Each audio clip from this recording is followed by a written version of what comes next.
이 시간 로마서 말씀 5번째 시간이고요. 남은 자와 남은 자, 남은 자와 남은 자라는 제목으로 하나님의 말씀을 증거하겠습니다. 여러분 혹시 찰턴 헤스턴이 주연한 벤허라는 영화를 기억하십니까? 이 영화의 제작 과정 중에 한 가지 전해지는 에피소드가 있습니다. 그것이 뭐냐면 이 영화의 클라이막스인 이 전차 경주씬, 아마 기억하실 것입니다. 두 대의 전차가 경주하는 그 씬을 찍는데 그 주인공인 찰턴 헤스턴이 그 전차 타기를 너무나도 두려워했다는 것입니다. 요즘이야 대역을 쓰는 경우도 있고 또 CG로 처리하면 되겠지만은 당시에는 그런 기술이 없었기 때문에 배우들이 직접 연기하는 경우가 대부분이었어요. 그래서 찰턴 헤스턴이 너무나 두려운 나머지 감독에게 이런 말을 했습니다. 지금 내가 이렇게 두려운데 어떻게 전차를 타고 연기를 할 수 있겠습니까? 걱정하며 물었습니다. 그때 감독인 윌리엄 와일러가 유명한 말을 남겼죠. 뭐라고 했냐면, 당신은 단지 경주에 남아있기만 하십시오. 당신은 경주에 남아있기만 하십시오. 그러면 나는 당신이 이기도록 해주겠습니다. 라고 했다는 것입니다. 경주에 남아있기만 해라. 그러면 내가 이기게 해주겠다. 남아있기만 해라. 내가 이기게 해주겠다. 여러분, 지금 우리를 향한 하나님의 마음도 이와 같지 않겠습니까? 지금 우리가 달려가고 있는 이 신앙의 경주에서 남아있기만 해라. 버티기만 해라. 그러면 내가 책임지겠다. 내가 구원하겠다. 내가 승리케하겠다. 여러분, 이것이 지금 이 시대 교회들을 향한, 그리고 오늘 우리를 향한 하나님의 마음인 줄로 믿습니다. 예수님은 마가복음 13장 말씀에서 교회의 환난, 그 재난의 징조를 말씀을 하실 때 그 끝에 뭐라고 말씀하셨냐면, 끝까지 견디는 자는 구원을 얻으리라 그랬어요. 끝까지 견디는 자는 구원을 얻으리라. 여러분, 그러므로 오늘을 이겨내시기를 바랍니다. 견디어내시기를 바랍니다. 버티어내시기를 바랍니다. 반드시 하나님의 구원이 임할 줄로 믿습니다. 오늘 본문에 보면 두 부류의 남은 자가 나오는데, 먼저 5절 말씀해 보니까 지금도 은혜로 택하심을 따라 남은 자가 있다라고 말씀을 하고, 7절 말씀에는 그 남은 자들은 우둔하여 졌느니라 그랬습니다. 우리 한글 성경에는 똑같이 남은 자 구별이 안 되는데, NIV 영어 성경에 보니까 5절의 남은 자는 렘넌트라는 단어로 기록하고 있고, 7절의 남은 자는 the others라고 기록이 되어 있습니다. 그러니까 전혀 다른 남은 자예요.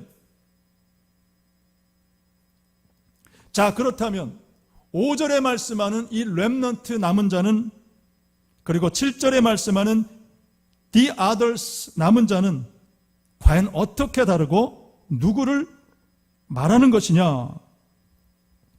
첫째로, 렘넌트의 남은 자는 바로 행위가 아닌 하나님의 은혜로 남은 자들입니다. 행위가 아닌 은혜로 남는 자들이다.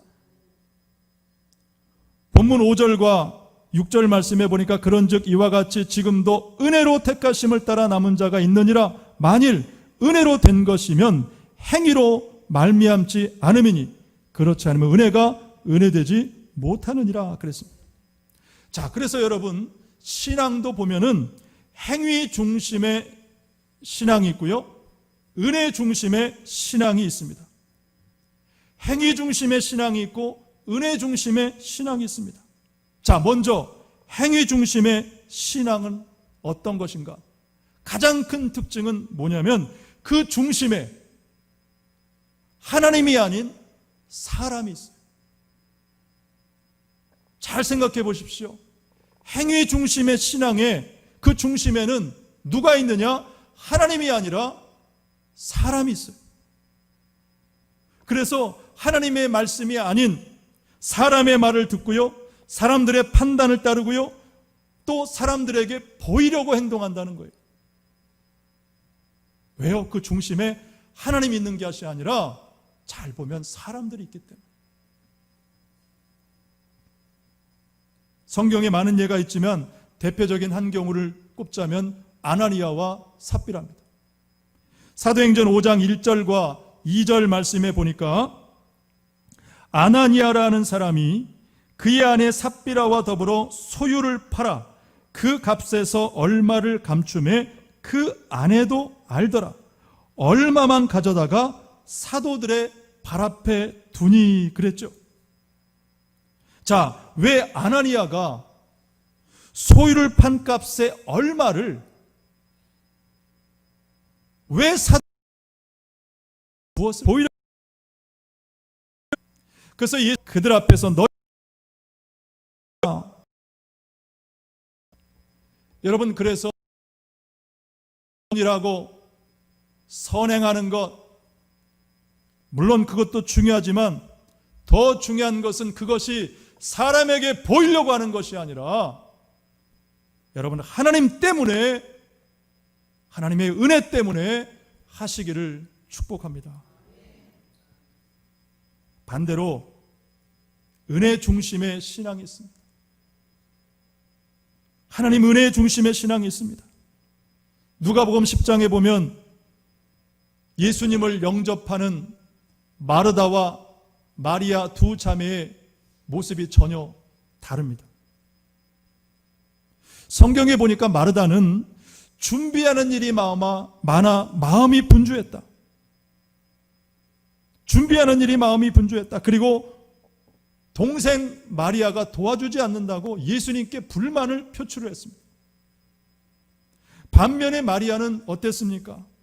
그저 예수님의 발치에 앉아서 그의 말씀을 듣더니 그것이 마리아의 전부였습니다. 그저 예수님의 발치에 앉아서 주시는 말씀을 듣는 것, 그것이 전부였습니다. 무엇을 알게 되냐면 마르다는 행위 중심의 신앙이었고 마리아는 은혜 중심의 신앙이었습니다. 무엇보다 이 두 사람의 신앙에 대한 예수님의 평가는 분명했습니다. 누가복음 10장 42절에 보니까 예수님이 뭐라고 말씀하시느냐? 마리아는 좋은 편을 택했으니 빼앗기지 아니하리라 말씀하셨어요. 즉 예수님은 행위 중심의 신앙이 아니라 은혜 중심의 신앙을 인정하신 것입니다. 그것이 좋은 편이라고 말씀을 하신 것이죠. 여러분, 그러므로 은혜 중심의 신앙이 되시기를 바랍니다. 지금보다 더 하나님의 은혜를 사모하십시오. 그럴 때 하나님의 남은 자가 될 줄로 믿습니다. 여러분, 남은 자라는 이 말, 남은 자 무슨 뜻입니까? 남은 자라는 것은 하나님이 택하신 영적인 소수라는 그런 뜻입니다. 남은 자는 누구냐? 하나님이 택하신 영적인 소수예요. 소수. 적은 수. 그래서 마태복음 22장 그 혼인잔치의 비유를 통해서 예수님께서 이렇게 말씀하셨죠. 마태복음 22장 14절 말씀해 보니까 청함을 받은 자는 많지만 택함을 입은 자는 적다. 결국 택함 받은 소수만이 천국에 들어간다는 그런 말씀이죠. 여러분, 그래서 하나님은 시대마다 남은 자들을 구원하셨어요. 남은 자들을 통해 일하시고 남은 자들을 통해서 하나님은 구원하셨습니다. 홍수 심판 때에 하나님은 노아를 남겨놓으셨고 그의 가정을 구원하셨고, 소돔과 고모라가 심판을 받을 때 하나님은 롯을 남겨놓으셨습니다. 또 이스라엘 백성들이 광야를 지나는데 하나님은 여호수아와 갈렙을 남겨놓으셨습니다. 하나하나 모두가 영적인 소수이고 하나님의 은혜를 입은 자들이고 그리고 남은 자들이었습니다. 그래서 마태복음 7장 21절에서 예수님은 또한 이렇게 말씀하셨습니다. 나더러 주여 주여 하는 자마다 다 천국에 들어갈 것이 아니요 다만 하늘에 계신 내 아버지의 뜻대로 행하는 자라야 들어간다. 여러분, 예수님이 말씀하신 이 천국에 들어가는 기준이 무엇입니까? 사람들의 말을 듣는 것입니까? 다수의 뜻을 따르는 것입니까? 아니면 행위입니까? 아닙니다. 다만 하늘에 계신 내 아버지의 뜻대로 행하는 것이다. 아버지의 뜻대로 행하는 것이다. 하나님의 말씀을 붙들고 어떻게든지 그 하나님 말씀 따라 살아가는 자, 그들이 바로 하나님 그 천국에 들어가는 영적인 소수 남은 자라는 말씀이에요. 지난 주일 예배 후에 우리 중직자 모임이 있었습니다. 아무래도 추세가 좋지 않습니다. 지금까지는 집합 제한 명령이지만 집합 금지 명령이 될 수 있습니다. 그때를 대비합시다. 그때를 대비합시다. 그랬더니 우리가 어떻게 반응이 됐습니까? 아유, 그런 때가 오겠어요? 아직 한 2주 정도 남지 않았어요? 그런데 어땠어요? 바로 그 다음날 월요일에 집합 금지 명령이 내려졌습니다. 교회에서 모일 수 없다. 소모임도 안 된다. 그래서 수요 예배도 온전히 드리지 못하고 그날 대략 10분 정도의 중직자들이 모여서 이제 주일 예배, 오늘 이 주일 예배를 어떻게 드릴 것인가 우리가 함께 마음을 모으고 뜻을 모았습니다. 근데 정말 감사한 것은 그날 참석하신 우리 중직자들 한 분도 예외 없이 뜻을 모은 것이 뭐냐면, 그래도 목사님 어떻게든지 모여서 예배를 드려야 되지 않겠습니까? 우리가 만약 성전에 들어올 수 없다면, 그렇다면 주차장에서라도 모여서 하나님을 예배합시다. 그렇게 마음을 모았습니다. 그래서 오늘 예배위원 20명, 우리 20분 외에는 가정에서 예배를 드리고, 또 지금 이 무더운 날에 주차장에서 그 불편한 공간 안에서 예배하는 참 어려운 환경 가운데 우리가 지금 하나님을 예배하고 있습니다. 왜냐하면 우리는 하나님의 은혜를 사모하고 그 하나님의 은혜 없이는 살아갈 수 없는 자들이기 때문입니다. 하나님의 은혜 없이는 우리는 살아갈 수 없기 때문에 우리는 어떻게 해서든 모여서 최고의 방법이 아니라면 최선의 자선책이라도 찾아서 어떻게든 하나님을 예배하는 것입니다. 어제 토요일 우리 청년들 영상으로 성경 공부를 하는데, 어제 다뤄진 본문이 마태복음 2장 1절에서 12절까지 말씀을 이제 잘 관찰하고 이제 적용하는 것을 우리 청년들이 공부를 했습니다. 그 말씀의 내용이 뭡니까? 동방 박사들이 아기 예수님을 경배하겠다고 멀리 동방에서부터 산 넘고 물 건너고 그리고 거친 광야를 지나서 마침내 그 유대 베들레헴에 도착을 했습니다. 그리고 거기서 또 헤롯의 간계를 만나죠. 그럼에도 불구하고 결국 예수님을 만나서 너무 기뻐 예수님을 경배하면서 황금과 유향과 몰약을 드렸다. 우리가 하나님을 예배하는 것이 이와 같다라는 것을 우리 청년들과 같이 나눴습니다. 그러면서 제가 물었어요. 너희들이 주일 예배를 드리기 위해 혹은 지금처럼 교회들을 비난하는 이런 상황에서 어떻게 하는 것이 최선일까? 어떻게 하는 것이 하나님을 기쁘시게 하는 일일까? 라고 물으니까 한 청년이 그런 말을 했습니다. 학교 기숙사에서 지내는 청년인데 친구들이 그런다는 거예요. 아니, 요즘 같은 때도 교회를 가니?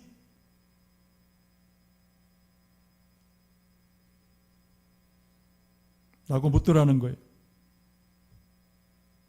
그리고 어제 오후에 제가 들은 후문은 결국 주의를 지키기 위해서 그 기숙사에서 나올 수밖에 없었다.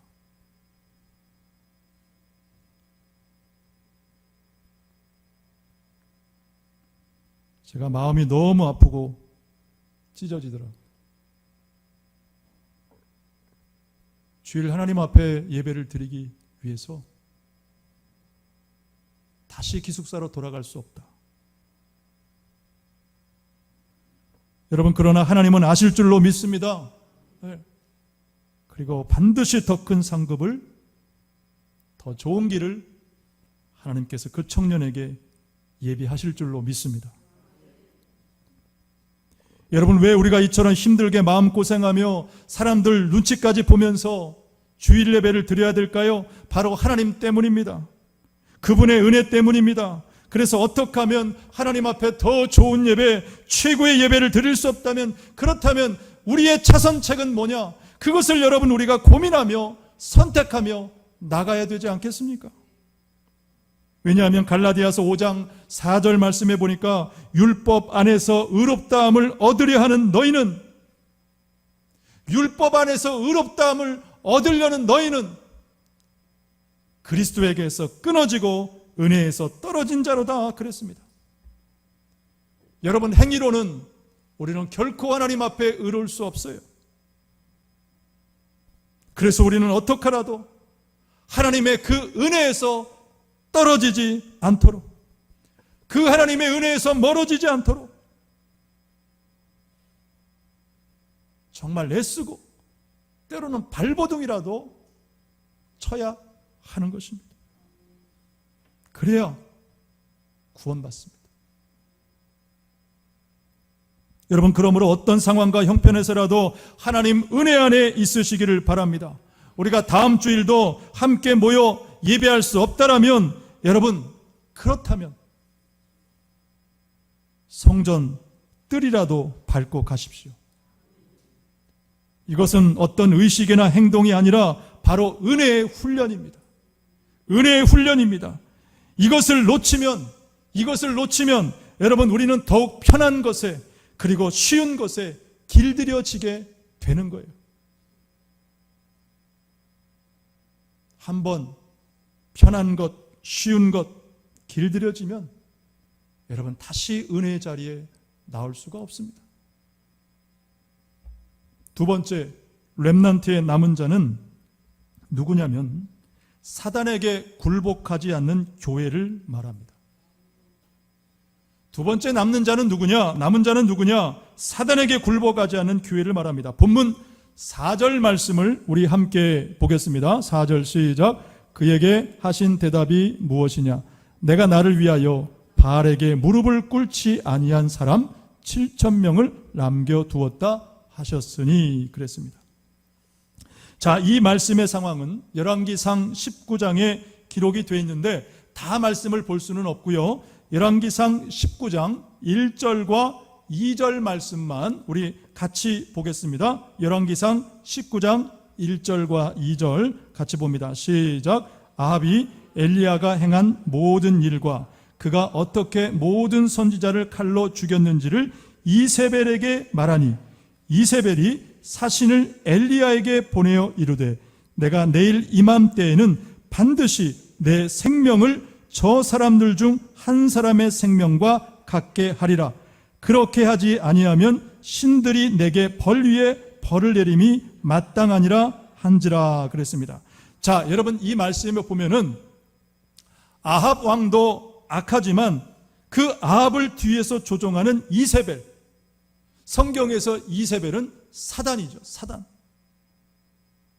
그래서 이 이세벨이 뭐라고 얘기하느냐?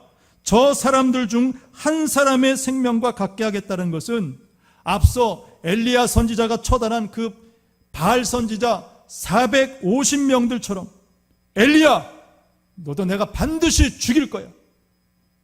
내가 반드시 너도 죽일 거야. 라는 이세벨의 그 광기와 강팍함을 보여주는 그런 말입니다. 그래서 결국 엘리야가 무엇을 합니까? 광야로 도망가지요. 그리고 로뎀나무 아래에서 죽기를 하나님 앞에 구합니다. 그것이 바로 오늘 본문 3절의 기록입니다. 3절 말씀을 같이 볼까요? 본문 3절 시작. 주여 그들이 주의 선지자들을 죽였으며 주의 제자들을 헐어버렸고 나만 남았는데 내 목숨도 찾나이다 하니 그랬습니다. 자, 여기 보면 여러분 사단이 한 일이 크게 두 가지죠. 첫째는 주의 선지자들을 죽였다는 것이고 둘째는 주의 제단을 헐어버렸다. 왜냐하면 더 이상 예배를 드리지 못하게 한 것입니다. 특별히 여러분 이 주의 제단을 헐어버렸다는 것은 당시에 이 북이스라엘의 아합 왕이 그 예루살렘에서 더 이상 예배하지 못하도록 금지한 거예요. 그랬더니 어떻게 됐느냐? 예루살렘에 모일 수 없다라고 그랬더니 어떻게 됐느냐? 하나님의 신실한 그 믿는 사람들이 그 열악하고 악조건 속에서도 여기저기 예배 제단을 자발적으로 쌓은 것입니다.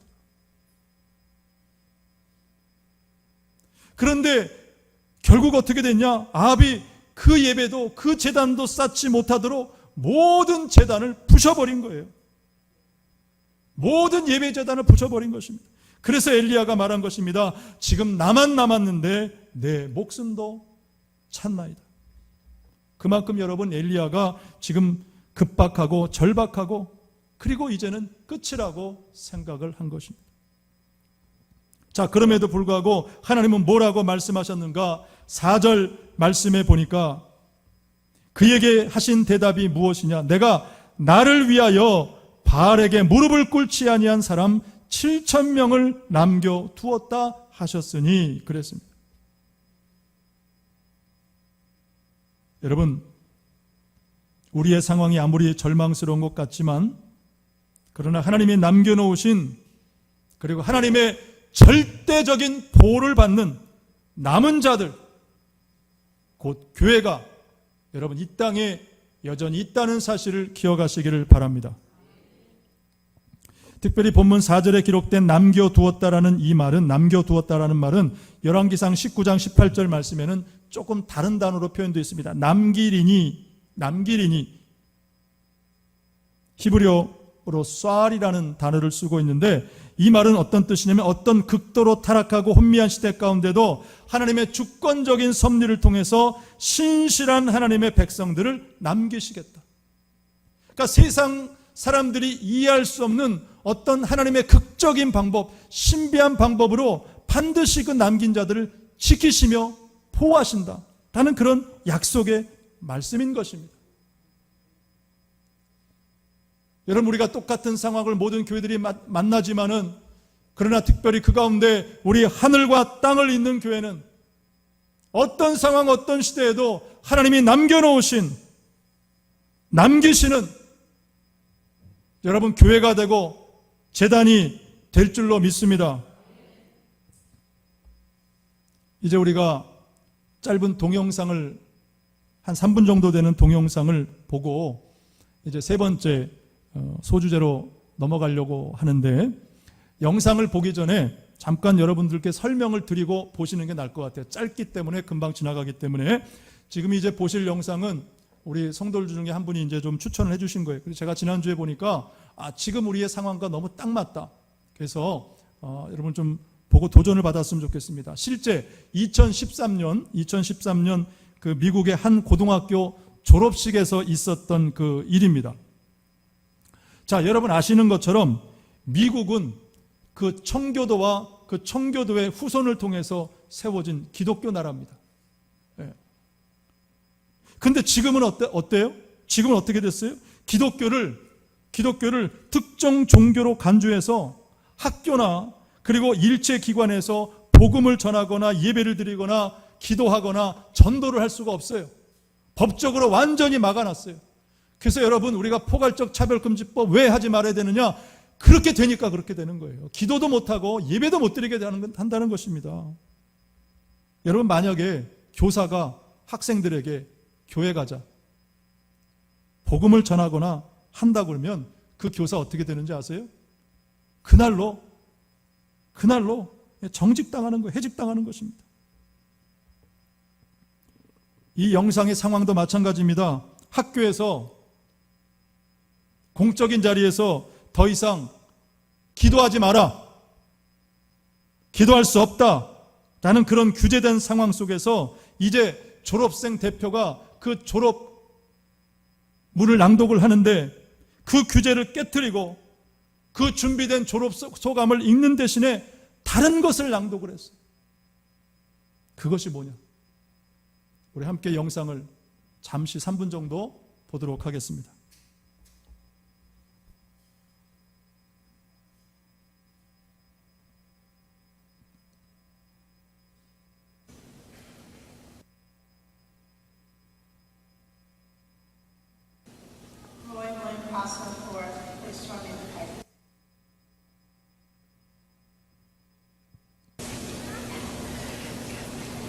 It's my pleasure to speak just a little bit about valedictorian.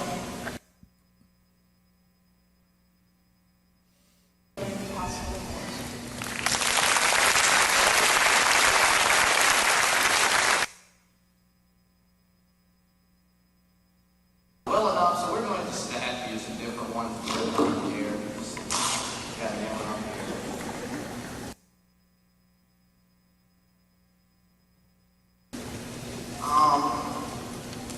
So I look out and see all the faces of people who easily deserve to stand where I am today, except for one. I'm just kidding. Your specialties are the same and they're different than mine. Who art in heaven, hallowed be thy name. Thy kingdom come. Thy will be done.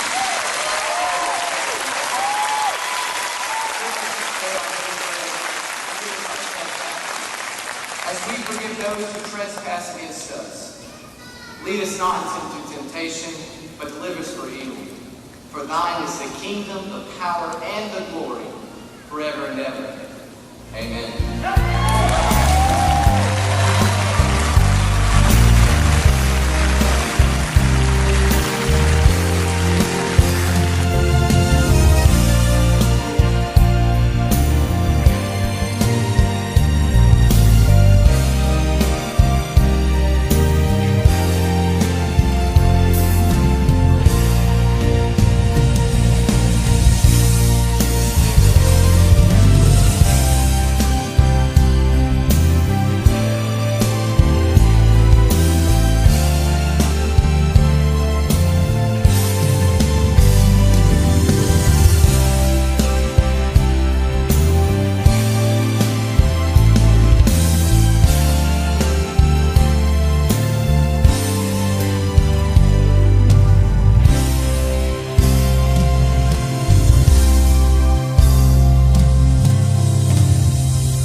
여러분 어떻게 보셨습니까?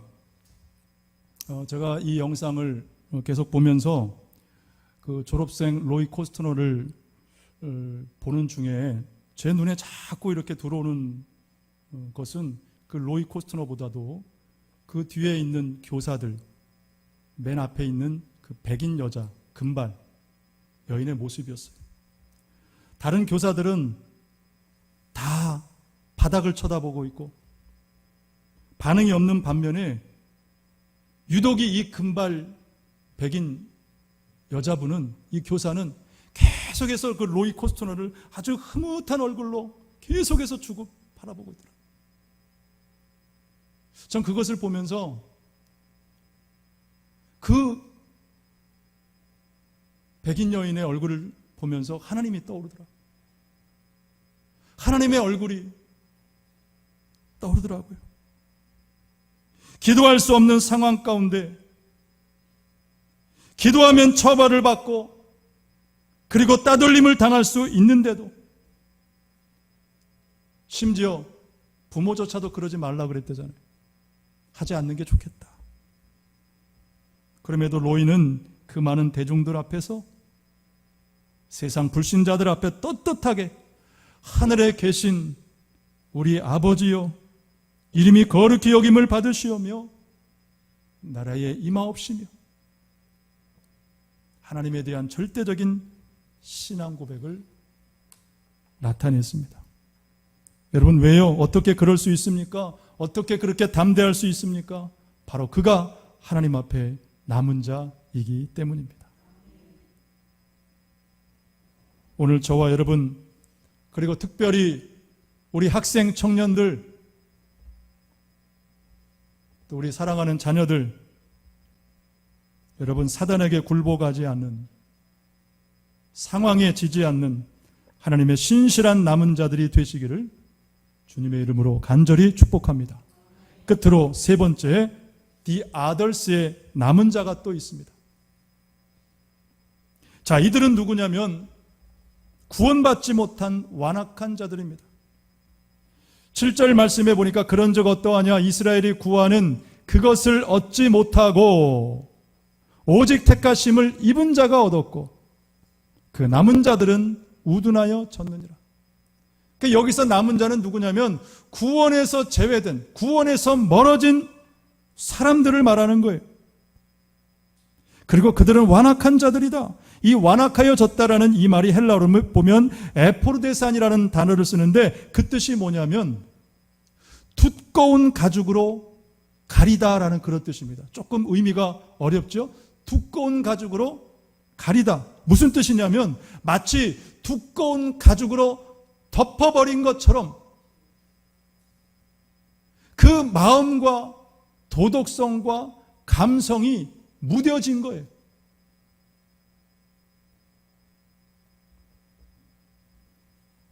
그래서 이 구원받지 못한 완악한 자들은 어떤 사람들인가 8절 말씀에 세 가지로 나타납니다. 자, 어떤 모습일까요? 구원받지 못한 완악한 자들 세 가지 모습인 첫 번째는 혼미한 심령을 가졌다 그랬습니다. 혼미한 심령. 혼미한이라는 이 말은 헬라어로 카타니세우스, 즉 찌르다라는 그런 의미와 관계가 있습니다. 그래서 이 혼미한 심령이라는 것은 뭐냐면 옆에서 계속적으로 찌르고 자극을 주는데도 불구하고 느끼지 못하는 거예요. 그래서 로버슨이라는 그 신학자는 바리새인들을 예로 들면서 너무 많이 아는 것이 그들을 무감각하게 했다. 그렇게 해석을 했습니다. 여러분 바리새인들이 얼마나 성경에 대해서 구약의 율법에 대해서 여러분 철저하게 알았습니까? 마치 여러분 요즘 그리스도인들이 너무 많은 정보의 홍수 속에서 너무 많이 소식들이 들려오다 보니까 무엇이 진짜인지 가짜인지 어느 것을 취하고 어느 것을 버려야 되는 그 분별력을 점점 잃어가고 있는 것과 같은 것이죠.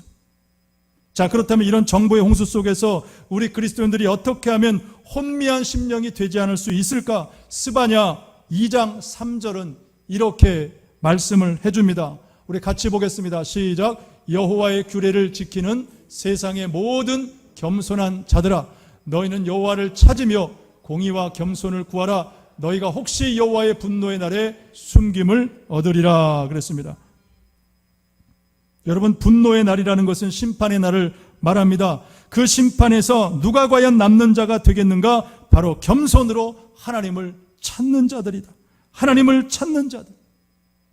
여러분, 그래서 심판이 가까울수록 세상이 혼란할수록 여러분, 우리는 더욱 하나님을 찾는 신앙이 돼야 되는 것입니다. 두 번째, 구원받지 못한 완악한 자들은 보지 못하는 눈을 가졌다 그랬습니다. 물론 여기서 말씀하는 눈은 육체의 눈을 말하는 것이 아니라 영적인 눈을 말합니다. 여러분, 눈의 기능이 뭡니까? 외부에서 일어나는 어떤 일들을 눈으로 보고 분별하고 판별하는 것. 그래서 하나님의 구원에서 제외된 이 완악한 사람들은 이 영적인 눈이 가려졌기 때문에, 기능을 하지 못하기 때문에 보면서도 판단하지 못하는 거예요. 완악한 자들, 구원에서 제외됐기 때문에. 마태복음 6장 22절과 23절에 보니까 예수님이 이렇게 말씀하셨습니다. 눈은 몸의 등불이니 그러므로 내 눈이 성하면 온몸이 밝을 것이요 눈이 나쁘면 온몸이 어두울 것이니 그러므로 내게 있는 빛이 어두우면 그 어두움이 얼마나 하겠느냐 그랬습니다. 결국 예수님의 말씀은 우리 몸에 많은 기관이 있지만은 눈이 그만큼 중요하다. 가장 중요하다. 이 눈이, 보는 눈이 제 기능을 해야 우리 삶에 어두움이 없다라는 그런 말씀이죠. 세 번째 이 완악한 자들의 특징은 뭐냐면 듣지 못하는 귀를 가진 거예요. 듣지 못하는 귀. 여러분, 우리 그리스도인들에게 눈도 중요하고 듣는 귀도 너무너무 중요한 것입니다. 왜냐하면 로마서 10장 17절 말씀에 보니까 믿음은 어디에서 난다고 그랬습니까? 들음에서 나며, 들음은 어디서 나요? 그리스도의 말씀으로 만미합니다 그랬습니다. 네. 그래서 반드시 듣는 귀가 있어야 그것이 우리의 믿음이 되는 것입니다. 여러분, 우리가 믿음이 있다 없다 라고 말을 하는데, 그렇다면 믿음이 있고 없고의 그 기준이 뭡니까? 바로 하나님의 말씀을 자주 그리고 많이 들을 때에 우리 안에서 믿음이 생겨나는 것입니다. 그래서 우리는 어떻게든지 되도록 많이 예배 자리, 말씀의 자리에 나와야 성령의 역사와 도우심으로 믿음이 생겨나고 우리 안에 변화와 성숙이 나타난다는 사실이에요. 왜냐하면 여러분, 하나님은 예배의 자리를 통해서, 여러분, 이 자리가 아무것도 아닌 것이 아닙니다.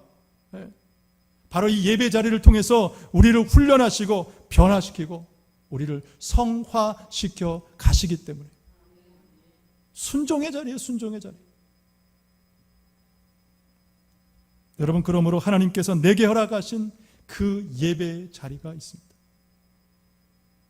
예배의 제단이 있습니다. 여러분, 꼭 지켜내시기를 축복합니다. 말씀을 맺습니다. 이사야 59장 말씀에 보면 하나님께서 이사야 선지자를 통해서 이제 이스라엘의 회복을 이제 예언을 하시는데, 우리가 다 원하는 것이 회복이죠.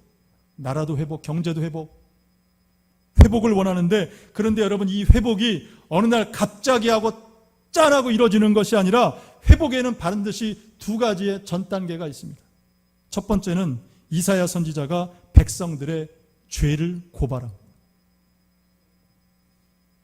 그래서 당신들이 구원받지 못하는 것은 여호와의 손이 짧아서도 아니고 귀가 둔하여 듣지 못하심도 아니라 바로 당신들의 죄악 때문이다.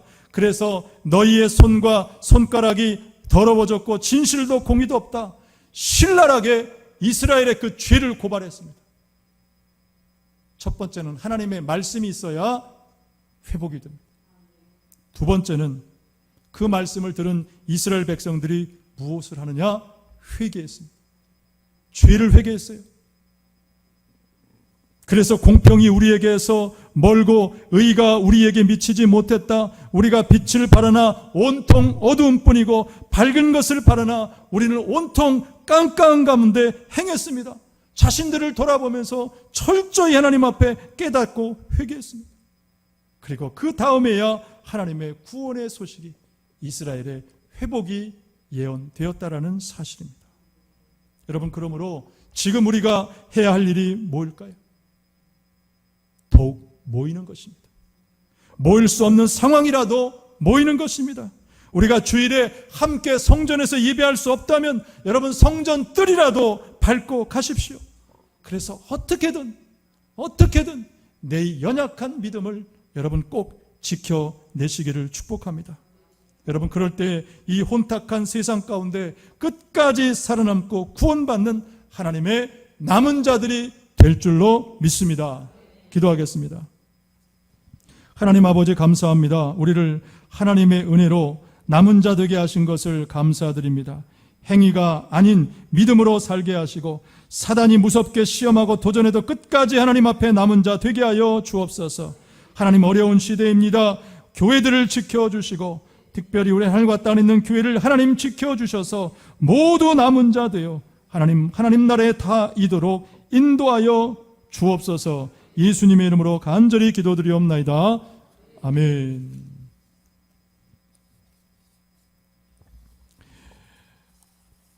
이제 우리 찬양 영상, 우리 가사가 보일지 모르겠습니다.